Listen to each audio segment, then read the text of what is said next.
that being said, the last time we stopped, we were here, we're designing a brand for this client, right? And I think most of us had left, so I'm gonna try keep this one short and get to the points quicker so that we don't lose that interest, So it goes back to, sorry, let me just close this. Okay, it goes to this now. So this is a brand I created, this is 2019. It was like a student society. We're trying to build a brand, like a club, a programming club for students. So there were certain goals that were attached. What are we trying to do? So the word here just means family. And this brand is from Namibia. So what you do in a brand guideline is that you clearly state your goals, so and your intentions with the brand, right? There's websites we can go to where sorry, there's some noise. Okay, so what's this? Just try close these. Okay, so with the brand guideline, as I mentioned, that you outline things. So for example, the logo was designed, as you can see, it's the shape of Africa, but I had intentions, like what I was trying to achieve with this logo. But this is 2019, how do I achieve this same design how many years later? I can achieve that by providing a brand guideline to my clients.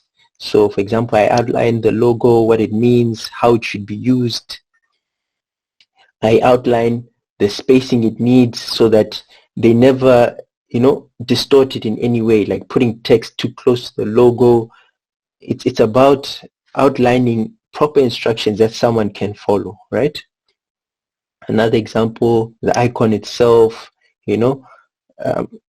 these are things that some people overlook, but I can guarantee you that if you just put enough effort into building something like this, you can see what you can achieve, like in the long run, right? So I'm just going to go through this one quickly. You see even the minimum sizes that you can allow. I'll share a link to where you can get a template for like a brand guideline. But the only challenge will be, are you willing to put enough time to build something like this? But if you can look closely, whatever you're seeing here, I'm applying those same principles I talked about before. Spacing, grouping, that white space, I'm breaking elements, by adding this line so that I can separate these two, elements, because at the end of the day, I'm drawing squares around these things, right? There's equal spacing, in this area here. I'm trying to make sure that everything looks clean between, like the gaps here. So I'm still applying those same principles. So there's nothing new I'm doing here. And then next thing, I can tell the client, like, don't ever do this, because these are things that can happen. For example, you lose the logo files. Someone just says, no, I can do it for you quickly. And then they go put the African logo. I stated clearly to say, no, don't use any shape just because it looks the same. Don't do it, Then I even state how the logo should be positioned, so that if you ever find that your logo has been placed on the opposite end, you know that this is not me who designed it, and it will stand out. Even your customers or your clients will know that now this is not real. I think this is a good example of how Nike, they have a certain shoe that they flip the logo, and the first time people saw it, they're like, no, this is a fake Nike. But then it was an intentional thing, because it was a partnership with I think Travis Scott, where they made a shoe with a flipped logo. Yet in a typical situation, a flipped logo tells you that that shoe is fake, So logo positioning is a thing that can help you, I'll call it quality assurance, in terms of someone just got your logo off the internet and started printing t-shirts. You'd be like, no, we don't print our logos there. So that's one thing. Brand colors. So as you can see here, I'm going back to color theory and harmony, right? To say, I even state the right colors I'll use in my brand, so that if I ever use a different color, I can already tell that, nope, I didn't design that. So now, if you can see all these things, it's not like I'm designing this and seeing the outcome, right? Sorry. At times,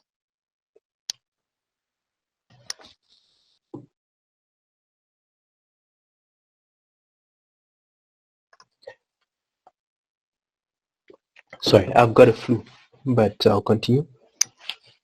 So at times you find that you're going to set certain constraints on yourself. The colors, the font size, and you find that when it comes to actually designing, you've set so many limits that it's hard for you to get creative. But I believe that when you're creative, when you confine yourself to a certain box, it's easier for you to now be actually be creative, because you use those constraints to now guide you to say, okay, as much as I can't do this, I can think out the box by doing this, So I'll show you how all this comes together. So as you can see now, those colors I shared were like, okay, we need, the client stated that they wanted their company to have multiple, what you call these departments. So I was like, okay, no. That means how many departments do you have? I know we're going to have about, is it 8, right? 2, 4, 6, 8. So I was like, okay, no. Let's get 8 colors put together. And then we can see now, what do these 8 colors mean? And then it goes back to color harmony and, color theory. You say that colors have meanings, right? Then I attach those colors to a department.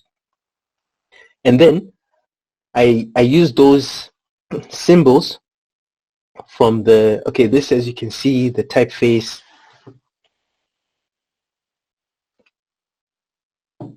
Okay, this is the part I wanted you to see. So as you can see, that the African map has got these little elements. Now those elements actually came from something like this, which I called the atom of creativity. So out of this atom of creativity, I was able to create all these other logos, So that's when I'm saying that a constraint can actually make you more creative. So I just, maybe some feedback, if you can, looking how abstract these things are, if you can still tell what they are. I'm just using circles and squares, but I was trying to communicate something. So if someone can quickly just unmute and maybe guess, or let's say, yeah, does this make sense if you look at it like this, or it's not clear?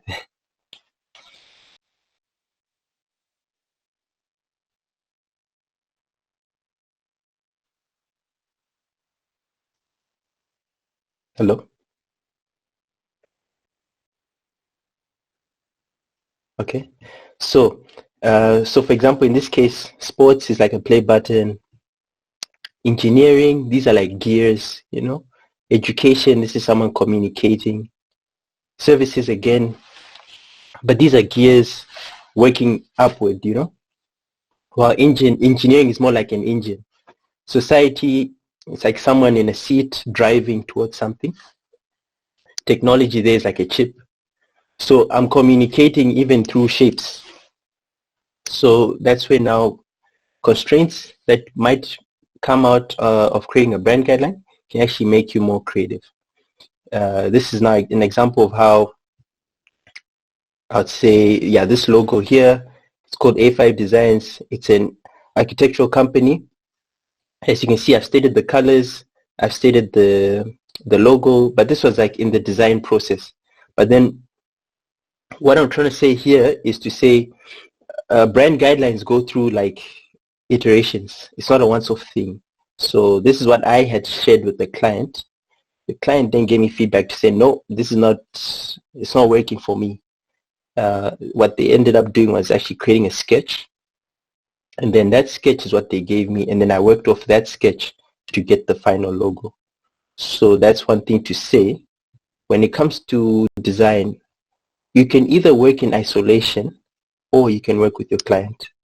So this was the final logo. So an architectural firm called A5. A is for architects, but 5, as you can see, it's a number 5, but they have 5 A's as their pillars. So this was me trying to communicate those things to say, okay, you're an architect, it means you work a lot with angles, but I'm still trying to show that the 5 pillars are like the foundation of everything else. So I'm just trying to say that if you can apply those concepts we talked about, you can really communicate in so many ways. So one of the ways, as I mentioned, we're using sound as well, tone, the way someone sounds, like in terms of the pitch and all that.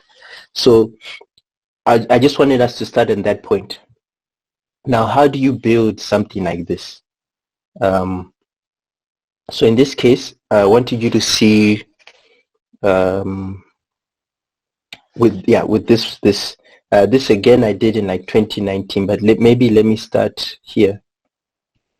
My CV. So one thing I did pick while working in Malawi is you can work with certain clients, but they don't allow you to share what you do. And I think it's like a bit an unfortunate thing in terms of the creative industry. But one thing I do think is good is to say when someone rejects a work you've done, keep it. You could always use it in the future as reference, to say that I actually did that. So these are some of the things that I did, in terms of social media, following brand guidelines. I was able to like continue creating more items like for the brand, even if I wasn't part of developing the brand guidelines. So that's something I also want us to understand, to say that when you design as well, there are times where you don't need to think. Actually, you just look at the brand guideline and it already tells you, use this font, use this logo, use these colors, just follow the rules, and then you can create some level of consistency. So one thing I would advise is to always keep a rejected design. Don't throw it away. It can always work in your advantage in the future. So these are, as I think I shared the logos at the beginning, some of the things I've done. And then, yeah, so the idea behind this was to say brand guidelines are something you need to iterate over and over and over. So one more example of a brand guideline, which you will see that we have done this in the previous session, but now it's how do you package this in a way that you can now send this to a client, say this is a finished product, right? That's what we're going to try to do today. So this is Hire My Beetle. It's a company as well based in Namibia. So this is like something I've also tried to achieve, to say no matter where you're located, Malawi, you're outside, when you deliver work so that you can even attract people who are not in your like circle. So let's say family, friends, cousins. Try to create things that can even reach further out, So this is another example. I haven't changed anything from what I showed you in the previous session. All I've done is presented it better. I've added the music, So it's like I'm arranging things in a certain way. I'm grouping things in a certain way, and nothing has changed in terms of the approach. It's just how the final product is being presented. Okay. I'm providing the variations of the logo. So I'm communicating to the client to say that your logo can appear like this, it can appear like this, it can appear like this, or like that. And all this is done like during my design brief, which I shared, which I'll share again because I found the original one as well. Yeah, so I show the client every possible outcome. Like if the logo is printed on a black and white, it's going to look like this. If the logo is printed on a t-shirt, it's going to look like this. If it's on a billboard, it's going to look like this. So this is the original one that I created. So I think I showed you this. It was like a questionnaire. So what happens is the first exercise, when you send that text, it says define the goals. So that's what the client gives you. It gives you the goals that the client wants. The second part is that they tell you what customers they want to attract. The third part is now you, on your own, you create personas, which I think I touched on. So I'll share this as well, so that, and then this is where we are today, exercise 4. Because once you have all this, you can now define the brand, because we've created the look and feel, we've created the colors, the fonts, all those things. Now the voice and tone are the things that I'm trying to get us to do. To communicate in a certain way, like the way you saw that Beetle brand and the way you see the Mohoko brand, it's got a different voice and tone. I don't know if you get what I mean there, because you're not going to talk to the same people. This one looks more tech, while this one is more, it's modern, but then it's still got a certain, like, not luxury exactly, but then it's appealing to a certain clientele just because of the colors we've used and the way we've positioned the logo and the cars that we've taken pictures of. That's what I'm trying to say. And then behavior now will come in to say how you put your communications out.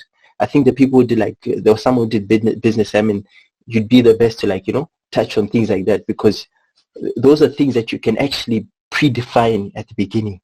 So that's what I wanted us to just touch on. So I'll share this as well. It's a PDF, and then have a creative brief. Now the creative brief is that final response that I got from the client, and then I showed us how I went through it. And then the challenge is now how we go over this process and refine it. So yeah, as this is the design brief, so I think we did that already. And yeah, so now we're going to go into our Figma. I think I shared the link already. I'll just share it again. There's a few people who joined. Here's the link.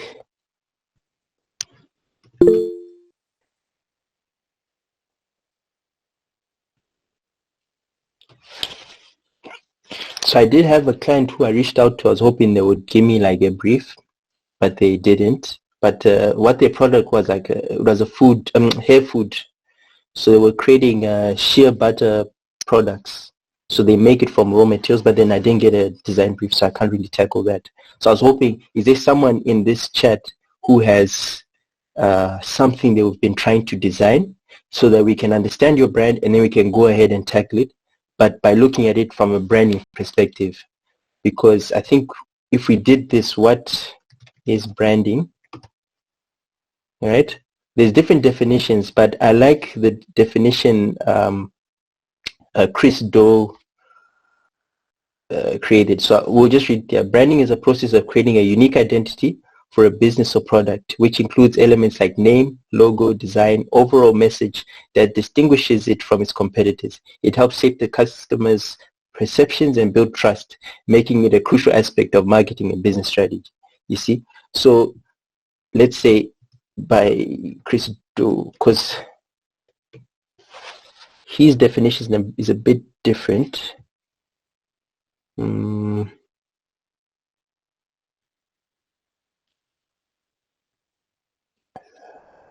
Okay, but the way I understood it, he says, like, branding is not, it's like a gut feeling. It's how you feel towards a brand or business. So for example, branding differs from person to person. A good example is, if someone asks you, what's your favorite car? Whatever came to your mind, that's what branding has done for you. That car is communicating to you. It differs from person to person. But then what businesses do is to market or advertise. But what branding does, like what branding is now what happens within that person. It's something that's internal, right? So that's what I wanted us to just grasp as well, to say, as much as you create this brand guideline, branding happens in the mind of the end user.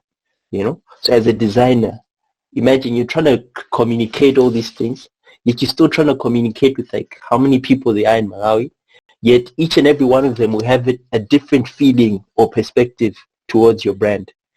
It's not easy, but one thing I do know is if you have consistency in, like, your execution, you can achieve that. Like, you can have, like, a majority of people feel a certain way, and then like a group of people again who might feel like, nah, I don't like it, and then you have a group as well of people who hate it, but majority will be like, this is good. If you can just have that majority, those are the people who will come to you and buy. Okay, so that's why I feel branding is actually way more important than a good design, because if you brand it well, what will happen in the long run is that you'll design something once and it will communicate like, oh no, I like Nike, or I like Adidas, and you've got that person. Like, that person will never go and buy an Adidas shoe. Like, if they designed it well, like that first point of contact is key to whatever we are doing. So that's what I just want us to get about branding. It's like, it's not necessarily the logo, and no, it's usually a gut feeling towards that logo and all these things. So now this is there's two parts to this one I wanted you guys to see. So this is now further out. This is Ghana. I got this client, I think this was 2020, 2022. So, okay. So as I mentioned, I like to clearly show the logo like in all its possible ways, because I want you to see now how I took this and then moved into a brand guideline. And once I did that, this client literally took this, they paid me, and they haven't come back. And for me, it's like I've done my job, because it means whoever they go to, they're going to receive consistency. So I showed them a full logo to say, look, as your brand grows in the future, this is how it should look, it's Ghana. So, and then I'm showing it clearly, like properly showing all these things. They talked about the players they want, they involved with all this. I showed them like, by putting these little subtle things, I'm communicating something. I'm associating their brand with with like another brand. In this case, they said they want to work with Puma in the future, and it was like, this was like early stages. So I showed them their logo next to Puma so that they already have a look and feel of how that will look. They want to have people in the national team. I showed them the logo, and then I put the national team logo at the back. So I did all this communication, and then they asked me for like a presentation. So I just wanted you guys to see. Now this is tone, right? The tone and the voice. So even the way this stuff is, the wording, I did all this, throwing in an African proverb. I was just trying to tie back to like a heritage, a culture. So remember, we talked about heritage and culture in terms of trends and design styles, but I'm taking even that and applying it in the wording and the tone and the voice. So these are like pictures from the academy that they were building at the time.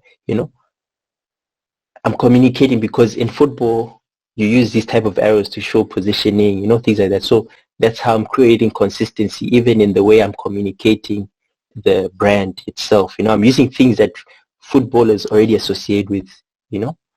So as you can see, this is now, they actually did get Puma on board, and the logo was now sitting next to Puma.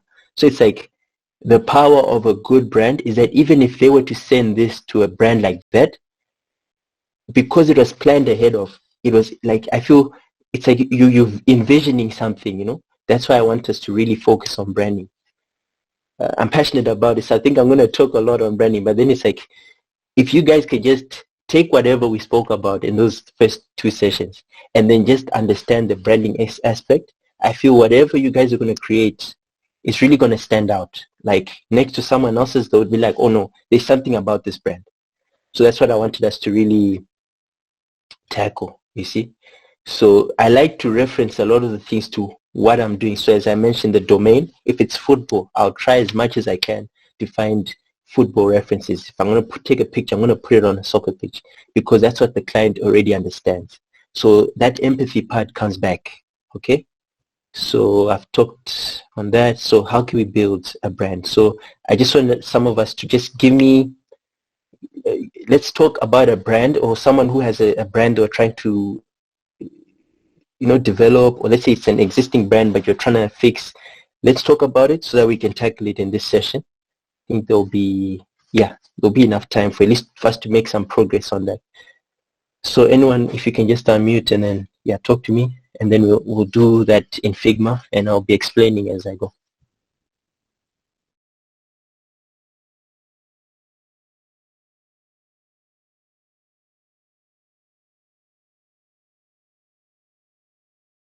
Or is anyone working with a client that we're trying to build something, anything along those lines? It'll be a quick one, and then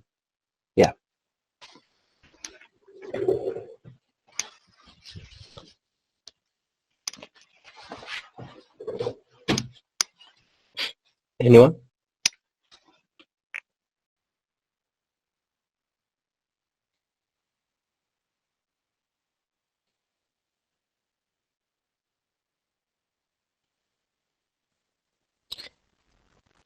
Hello, Daniel. I think you can proceed, or maybe you can pick any other way how to demonstrate it. Okay.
You're not audible, Daniel.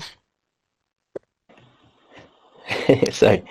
So I'll say the best way I can communicate about branding is through product design. So an example is Kuche Kuche. If you're not from Malawi, Kuche Kuche is a beer, but prior to its rebrand, it wasn't so popular amongst people because the packaging used to communicate to a certain type of user.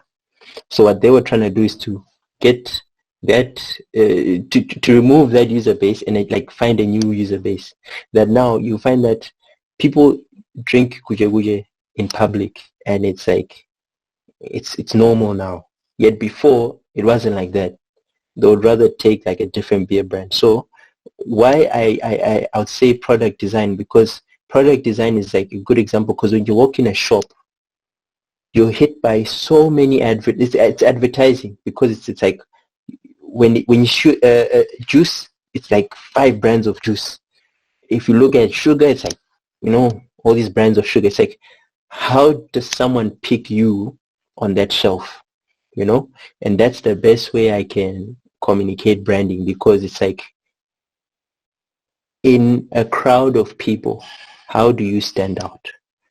Okay. And it's like, how do you stand out without shouting that I'm here or something like that? It's like someone needs to come to you and be like, I want to buy from you. And I feel that's why branding is very important as a designer, IT, whatever, because you talk about personal branding, you talk about branding as a business, you talk about branding for your clients. What you're trying to do is to make them stand out in a crowd. And we all agree that social media right now is like, it's a lot of noise, so many brands. You just swipe, it's a new brand hitting you. But there's something that will stop someone from like, whoa, I want to look at that again. That there is what we need to achieve. So I'll say in this case, I got my design brief, I understood it and all this, but the issue I had was that the brief wasn't created from a Malawian context. It was created from like an external context. So the company was based in Kenya. Kenya did the review and then gave us the brief to now work. So the issue with that is that you find there's usually like a disconnect, because there's like different cultures, things like that, in terms of the brief, right? What I would say is, what is important is when you're creating your brief, you need to put yourself in that context of that client, like yourself, because if you don't, you find there's usually a disconnect, because there's certain things that, for example, if we're Africans here, there's certain jokes that sound better in the native language, like don't translate it. That's what I feel happens with branding, is to say someone will just take an idea from the US and bring it here and expect it to go viral. But then it's like, at times the tone and the voice fall apart there. It's things that I don't know if there's like technical ways to explain it, but it's like, it's just that thing of, how are you connecting to like these people if you don't know how these people live? It's like beyond just a color and a font. It's more of like you putting yourself in someone else's shoes. Like, honestly, I feel that's something that's very important with whatever I've been discussing here, because it's like I can teach you all these things, but if you can't like properly link them, it falls apart when it comes to the branding aspect. Yeah, so that's what I just wanted us to say, maybe product design. So let's tackle product design. So for example here, let's use tech